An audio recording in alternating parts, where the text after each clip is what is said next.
Just a quick program note at the top of this episode.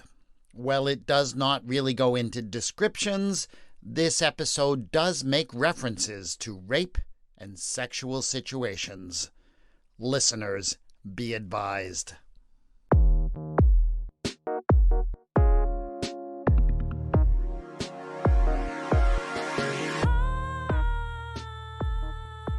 When Tamar was told, "Your father-in-law is going up to Timnah to shear his sheep," she put off her widow's garments, put on a veil, wrapped herself up, and sat down at the entrance to Onan, which is on the road to Timnah.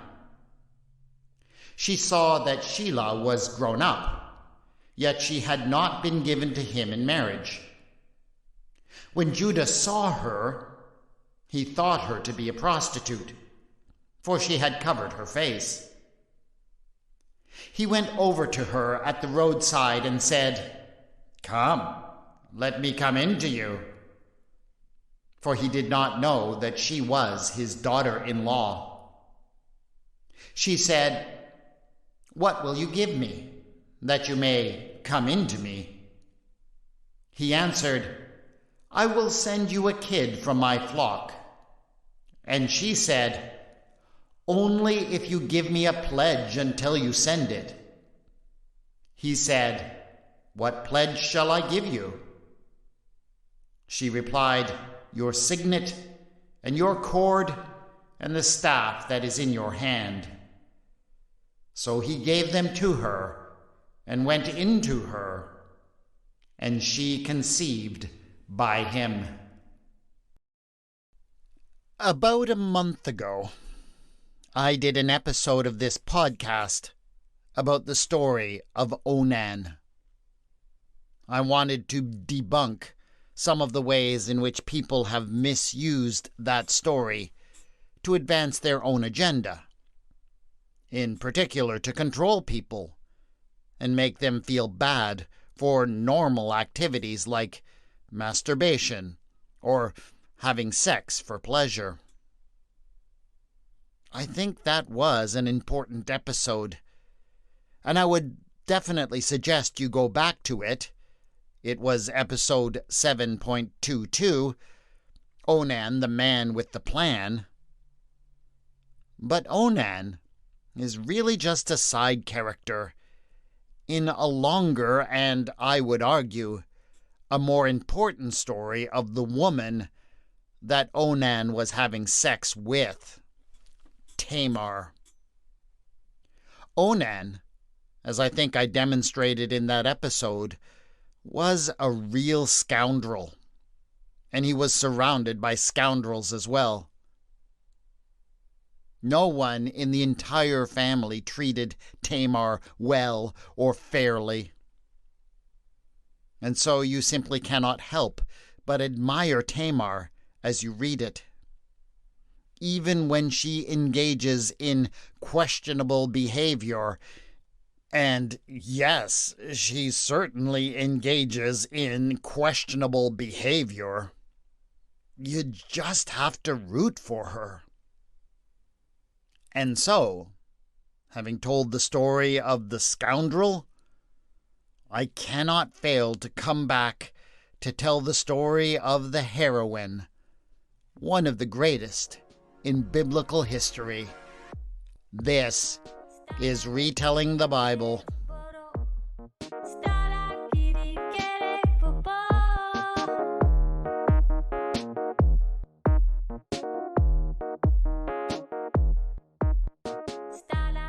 Episode 7.24, When Tamar Saved Judah.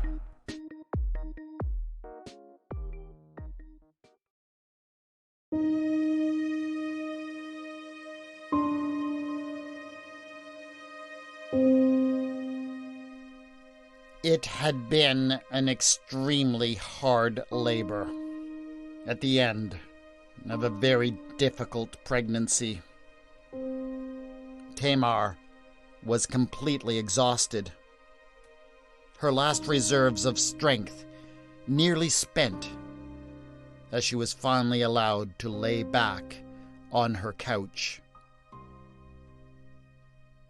The midwife brought her children and laid them upon her bare chest, and she felt her heart swell with joy and relief as she watched them root around. They seemed healthy and strong, and that was such a wonder to her after all that she had been through. She had suffered and endured so much in order to have these children.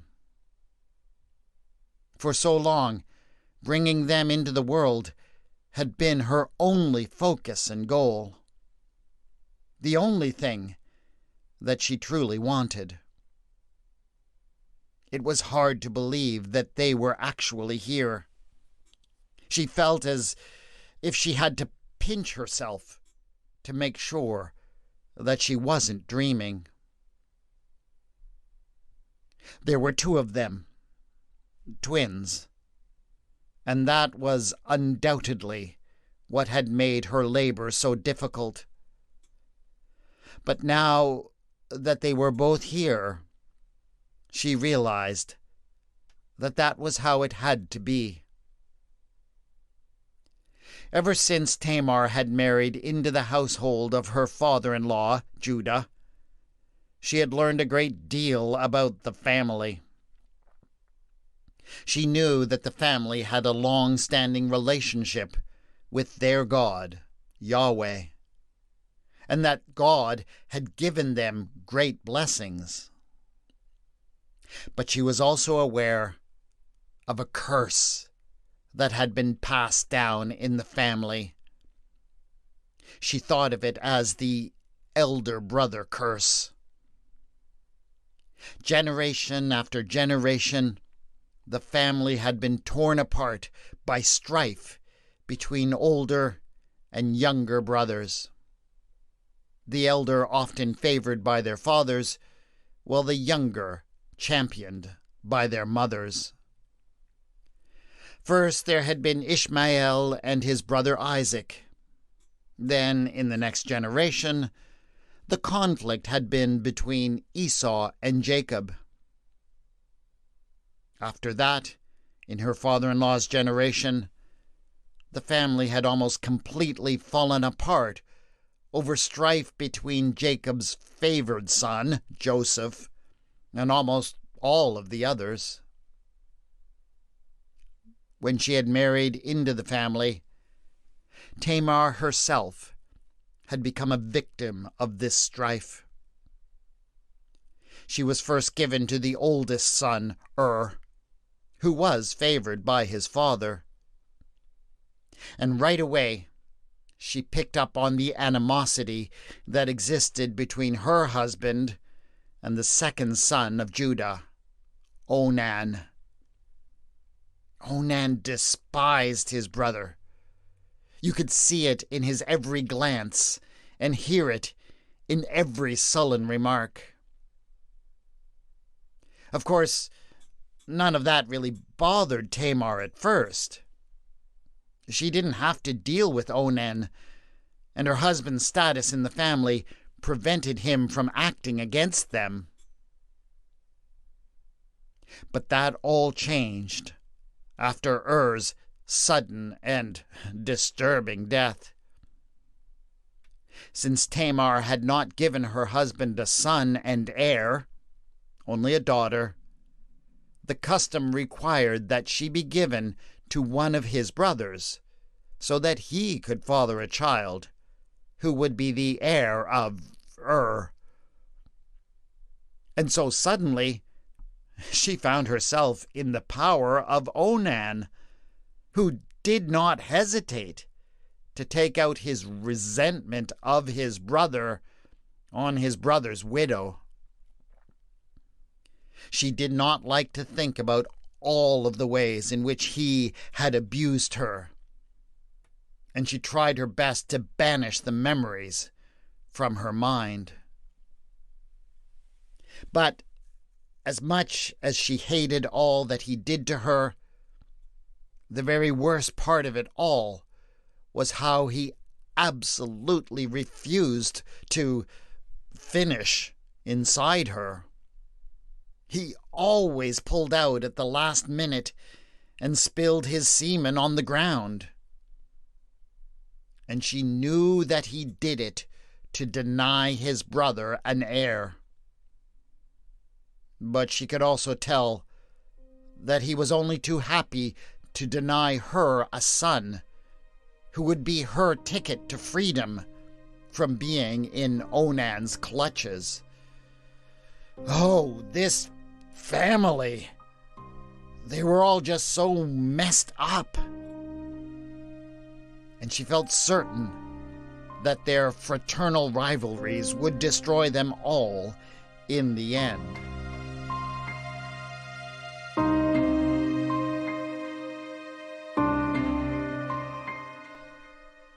But here, nestled against her breasts, was the solution to all of that. She knew that the endless chain of brotherly hatred had finally been broken with the birth of these two boys. This had been achieved in the most remarkable way. No one could be sure which of the two was actually the elder. It had all been a blur to Tamar at the time, but the midwife, full of wonder, for she had never seen such a thing before, had described to her the extraordinary chain of events. In the midst of the contractions of her labor, one of the two boys, the one she would call Zerah, had actually stuck his hand right out of the womb first. The midwife, knowing how important birth order could be, quickly tied a bright scarlet thread around the tiny little wrist. But then the hand was withdrawn, and the labor continued. In the end, it was not Zerah who fully emerged first, but his brother Perez, and so it remained unclear which of the two was truly the firstborn. But where many might have seen such a thing as a problem, as it would raise questions about inheritance, Tamar did not. She felt as if it was a sign that the curse of sibling rivalry had finally been resolved for Judah's family. Perhaps these sons could lead to something better for the family than the strife that had plagued her own life.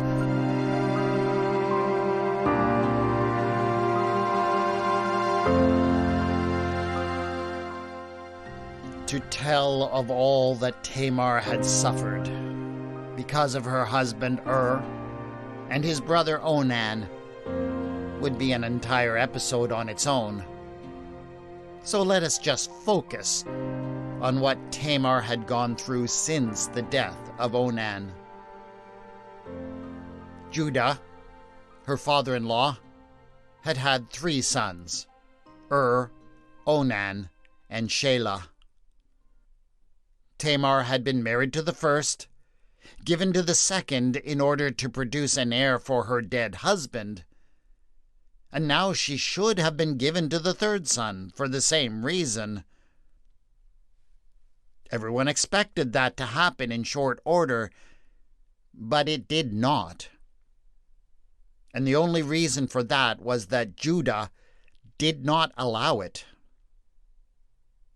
He had come to Tamar shortly after the time of mourning for Onan was over.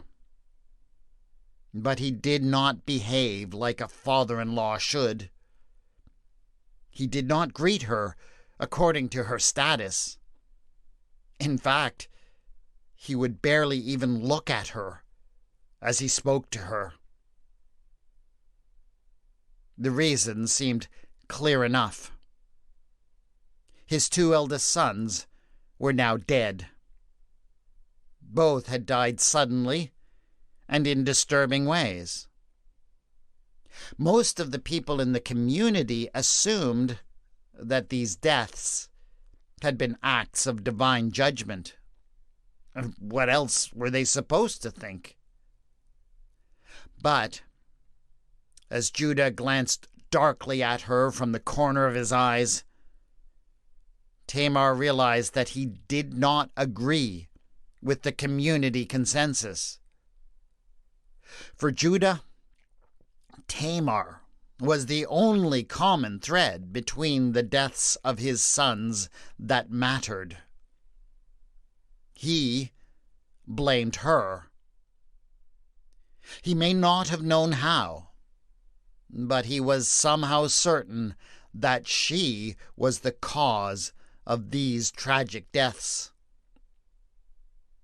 And when she saw that, she also saw something else. That he was afraid. He only had one son left, and he was terrified that if he gave Tamar to his last son, the same fate would befall him. Of course, she knew that this was irrational foolishness. She was not the cause of or Onan's death. Either they had brought judgment on themselves, or it had just been one of those random tragedies of life in this world. But it was not her fault. But, of course, what she thought mattered for nothing. Judah was the only one who had any power here. And so when he told her that his third son, Shelah, was too young for her to be given to him, it didn't matter that she knew that that wasn't quite true, that boys of his age had been married before, and that he was only trying to delay her. There was no point in her saying anything. He told her to return to her father's house and to live there until such time as he decided that his last remaining son was ready to marry her. And so she packed up her little girl and off she went to wait and wait and wait.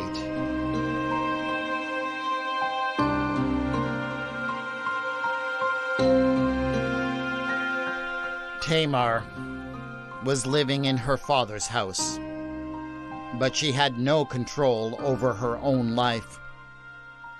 Nor, for that matter, did her father or mother have any control. She could not choose to marry somebody else. Her parents could not decide to give her to another. Having entered into a covenant of marriage with Judah's oldest son, he was the only one who had any control over her and her destiny.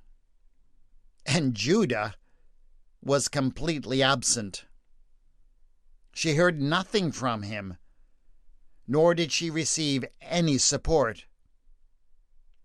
She and her daughter were merely a burden on her father's household, and neither she nor they could do anything about it. And Tamar lived in that limbo for years. For all she had heard of him, Judah might as well be dead. Perhaps he was. And so she remained, until one day she heard that Judah was heading out to Timnah, where he owned some flocks. He was going for the shearing of the sheep, and everybody understood what that meant. Shearing was a time of festival and celebration, but it was also more than that. The saying was that what happened during the shearing stayed at the shearing. There was drinking and dancing, and the men often took liberties with the young women who were there. And everyone just looked the other way and pretended not to notice, even if sometimes the women were unwilling. Judah's wife had passed away some months previously.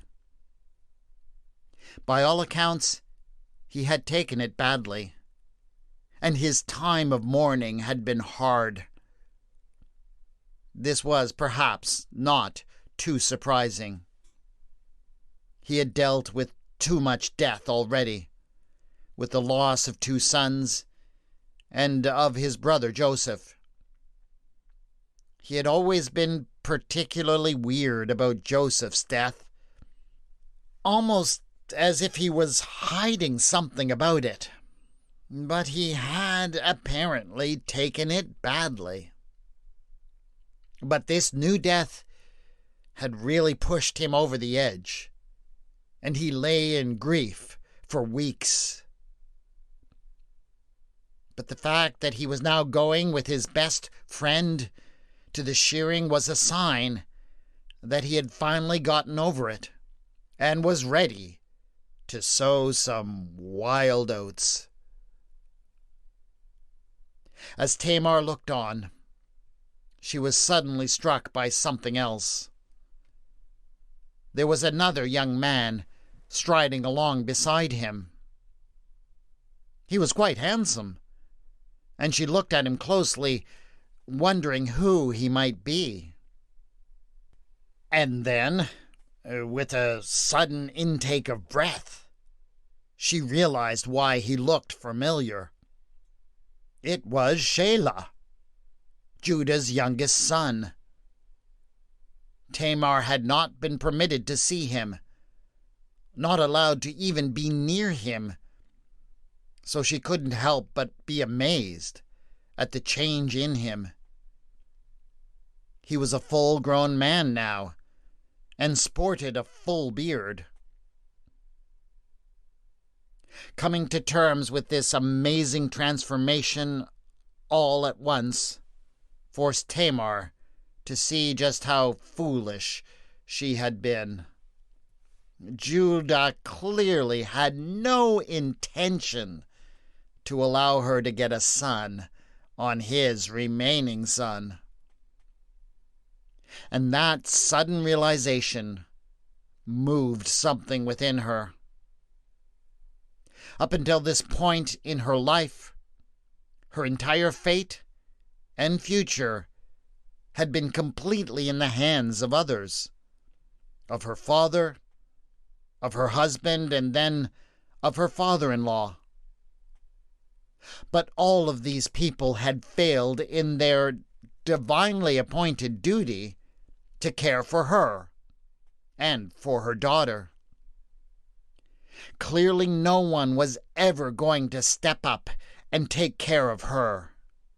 She was going to have to take control of her own fate. But it was actually even worse than that. It was not simply that Judah had failed to take care of his daughter-in-law and granddaughter. His fear of her and what she might do to his son had caused him to neglect his duty to his family. If she was not allowed to bear a son to carry on the legacy of that entire legacy would be lost. Judah was risking the extinction of his name and family from the face of the earth.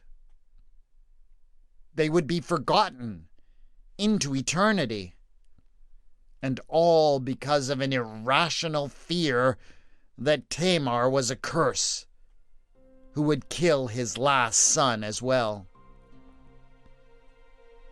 No one was going to address this situation. No one was going to act to save Tamar or the legacy of this family.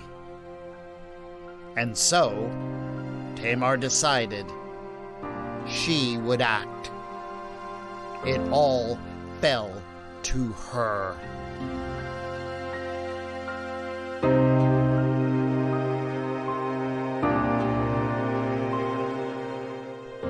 Judah's progress to Timnah would be slow. The company would certainly not wait to begin their revelries until they had arrived at the place of the shearing. This gave Tamar a great deal of time to pass ahead of him on his route. She knew that they would no doubt stop and entertain themselves. And one of the places where they were bound to do that was a place called Enayim. There was a sanctuary there, dedicated to the fertility goddess, Asherah. And it was not uncommon for young women to offer themselves as sacred prostitutes in the precincts of the sanctuary. As was the common practice, women who carried out such a devotion would wear a veil.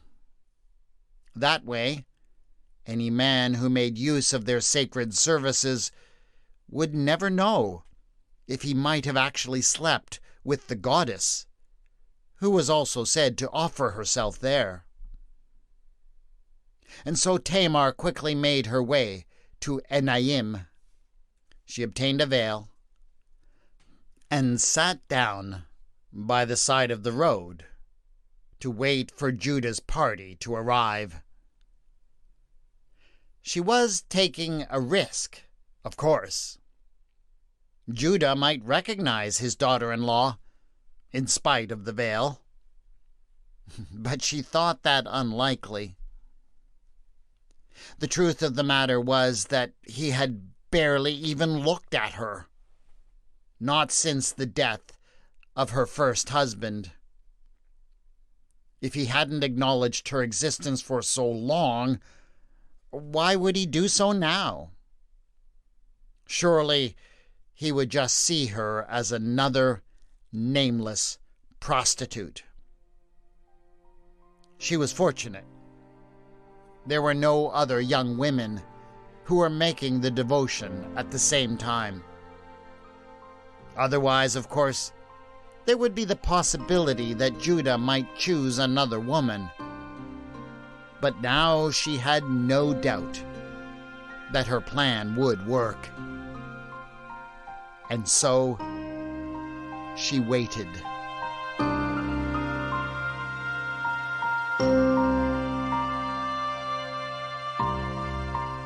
Come, let me come into you. That was all he said. It was exactly how he put it.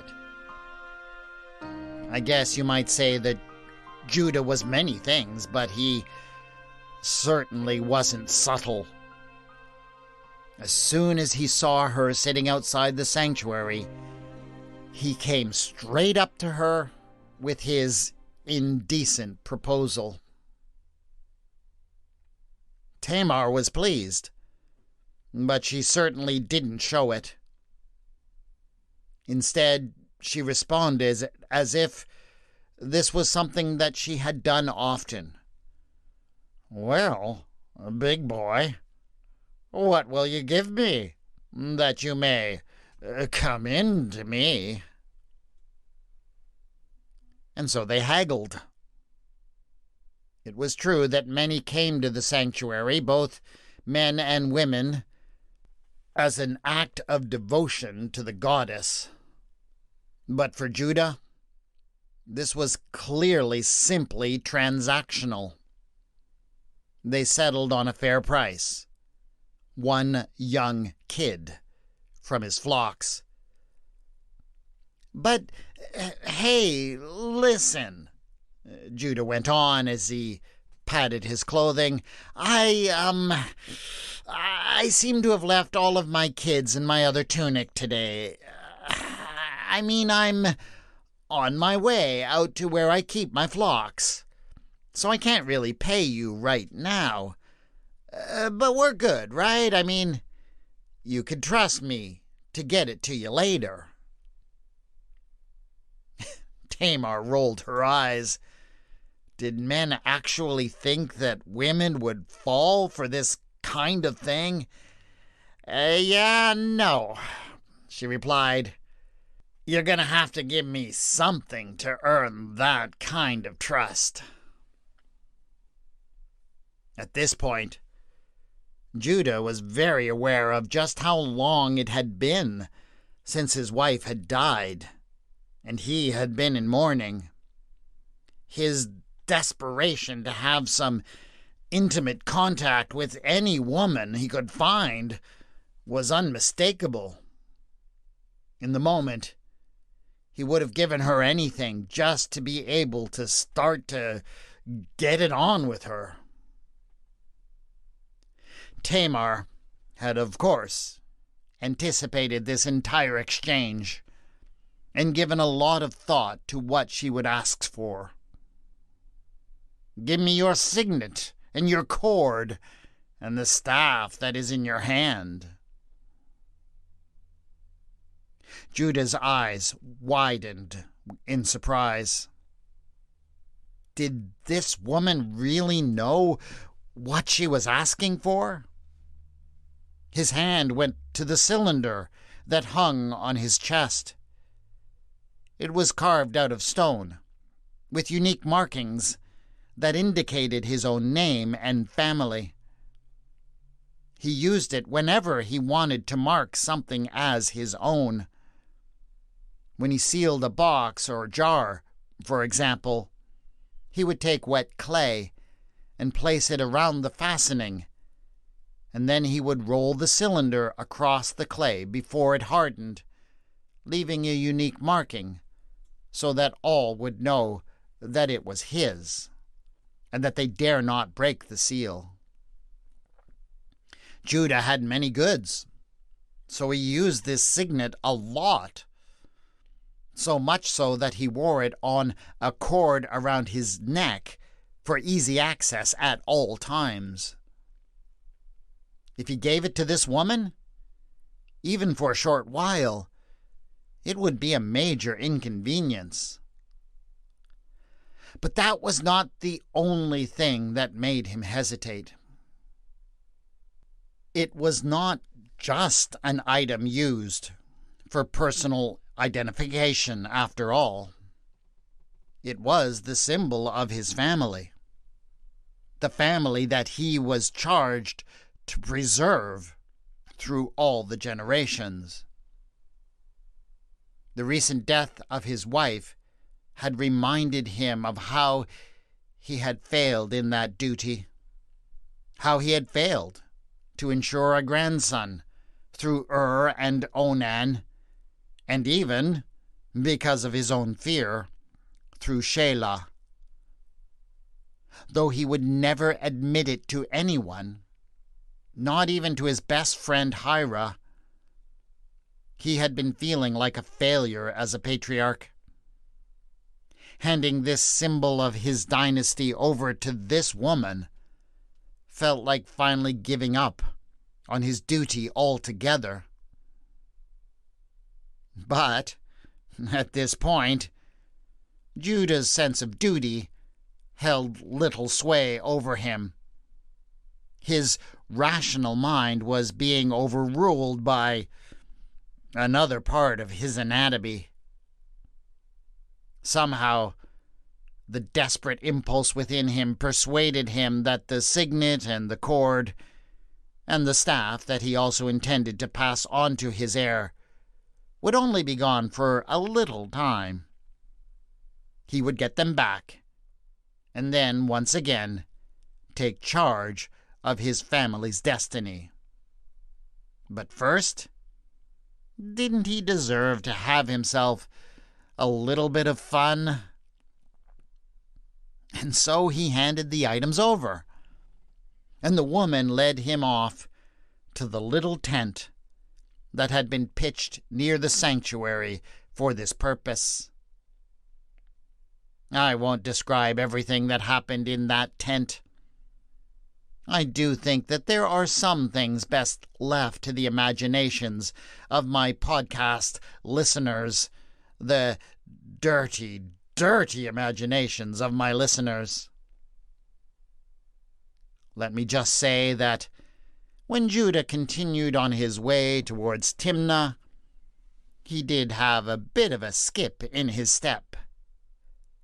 And it wasn't just because he was no longer carrying that stone weight around his neck or the heavy staff in his hand.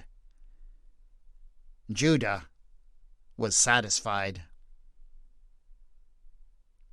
But as Tamar watched him disappear down the road, she also was quite satisfied.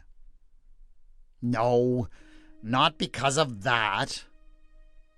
But as she looked down at the signet, the cord, and the staff in her lap, she knew exactly what they represented.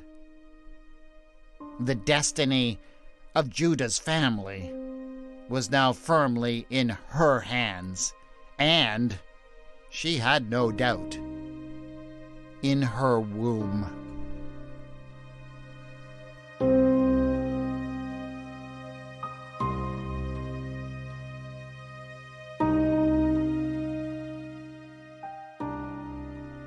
The twins had both eaten as much as their tiny stomachs could hold, and were slumbering contentedly upon her chest.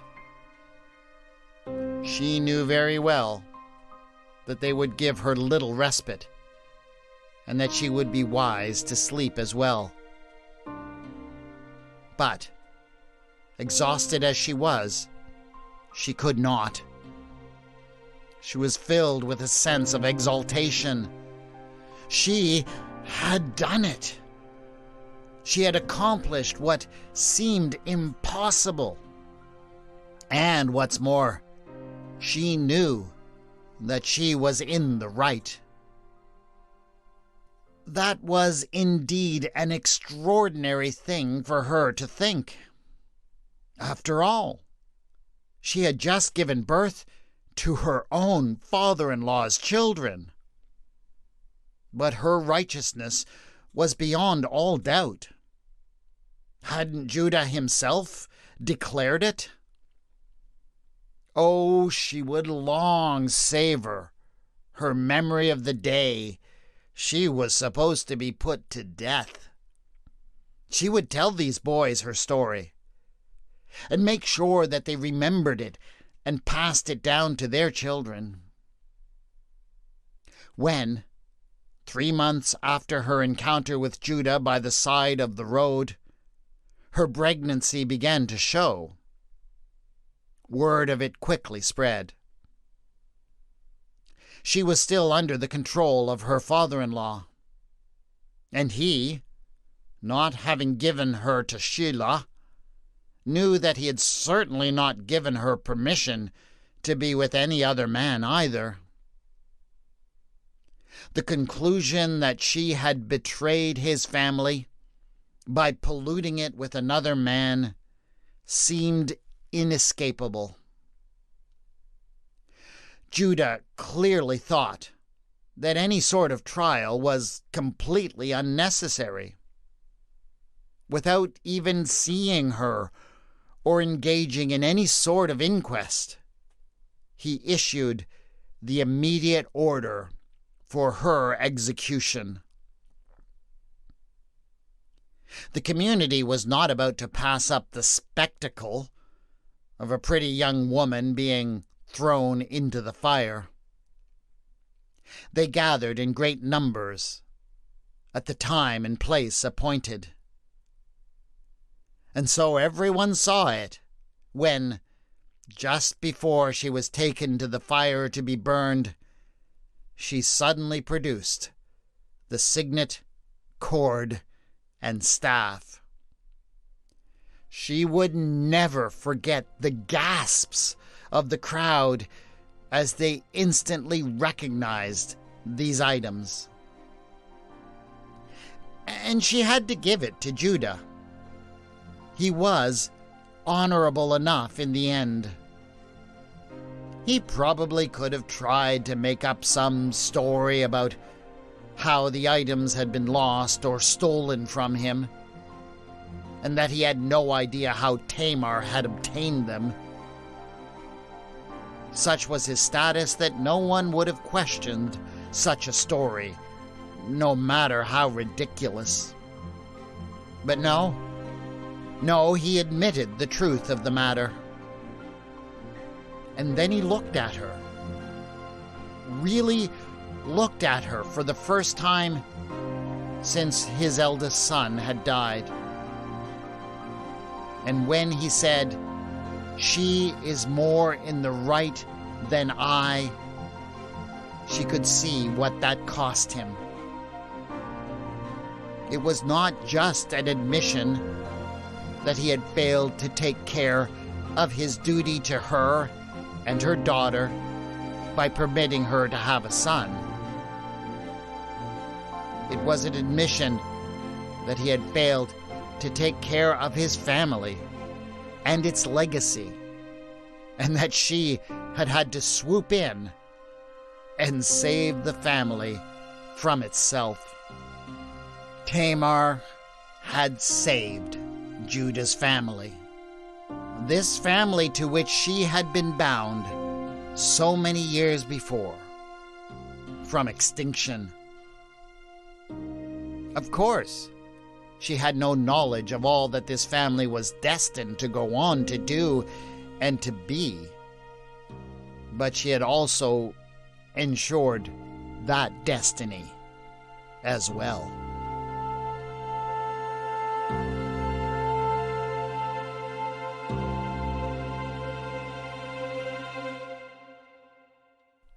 The Bible was produced in a very patriarchal culture, a culture that was totally oriented towards male dominance and authority. Because of that, most of the heroes of the Bible are men. But there is one way in which the biblical culture seemed to allow women to stand out as heroes and saviors of the nation. There are so many stories of women who struggle to have children, and specifically male children, in order to ensure the next generation. Sarah, Rebecca, Rachel, and Hannah, as well as the unnamed mother of Samson, to name just a few, all faced seemingly insurmountable barriers to having children. In the end, however, they all overcame and saved the nation from extinction by bearing a son or two. I have dealt with many such stories in this podcast, and I will leave some links in the show notes to help you discover them. The story of Tamar is a story that fits that overarching biblical theme, but wow, could her version be more extreme? The barriers that she has to overcome are not the usual ones of infertility or competition by other women. She faces direct opposition by the dominant men in her life, especially Judah and Onan. They intentionally try to prevent her heroism and salvation of the nation. And yet, she overcomes. Does she have to go to extreme lengths to win in the end? Absolutely. But even prostitution and incest cannot prevent her from doing what she must for her own sake, the sake of her daughter, and even for the sake of those who oppress her. That is why she is declared right in the end, and why I would say that she is the Bible's greatest heroine in this particular genre of heroic tale. That is it for this episode of Retelling the Bible. Please subscribe so you can get the next episode in a couple of weeks. And do leave a review on your podcast provider to help other people find and appreciate this podcast. The theme music for the podcast is Ada by Kevin MacLeod, and the mood music of this episode was Rising Sun by Sasha End. The music is licensed under the Creative Commons and can be found at filmmusic.io. You can contact me on Twitter at Retelling Bible and on the Facebook page Retelling the Bible. Show notes for this episode have been posted at retellingthebible.wordpress.com. Thanks again to my awesome Patreon supporters who back this podcast, and a special welcome to new supporters, Matt, Mitch Ruth, and Donna Marie. If you'd like to join them or discover the benefits they receive, go to patreon.com/retellingthebible. This is Retelling the Bible, and I have been your storyteller, W. Scott McCandless.